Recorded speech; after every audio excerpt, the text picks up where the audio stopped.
Welcome. Today I've got a First Line Friday for you. So what I have here are two first lines. You can use these to get a story started. I find oftentimes that the hardest part of writing is just getting going, just getting started. But once you've got a sentence or two down, oftentimes the rest of the story just starts flowing. So these two first lines would both work for fiction pieces. If you find that these don't necessarily work for prose, but you'd like to use them for poetry or to write a scene or something like that, perfectly fine. Take these in any direction that you need to. And another thing is that if you find that you like the idea behind some of these, one of these first lines, but you don't necessarily like the word choice, you want to change some of the words, that's perfectly fine. Change the words as you need so that this fits exactly your particular purposes. But again, both of these I would think will work for a fictional piece, but not necessarily for a nonfiction or memoir piece. Or maybe they would. Who knows? Maybe you have a more exciting background than I have, and maybe these would work for you. Okay? All right, so here is the first of the two first lines. First one. When I was young, I was a good kid, a smart kid. I never thought I'd turn out to be a murderer.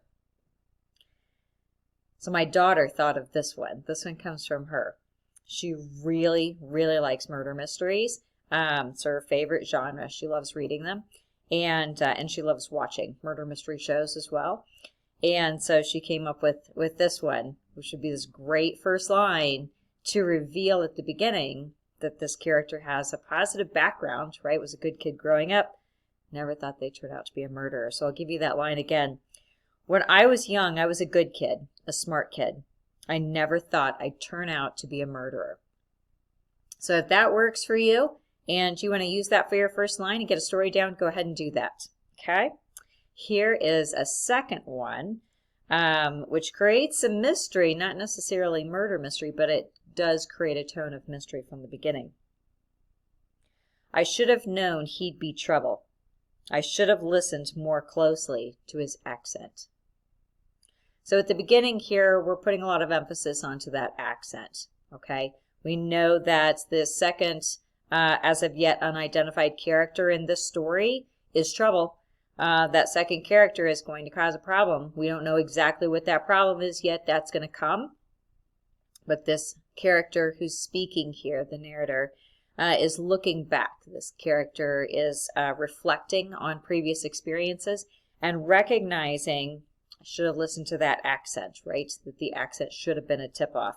And I think we all have these experiences of looking back on earlier kind of times when we've come into contact with people and recognizing red flags that popped up that told us this person was not someone that we necessarily wanted to hang out with. I'll give you that line again. I should have known he'd be trouble. I should have listened more closely to his accent.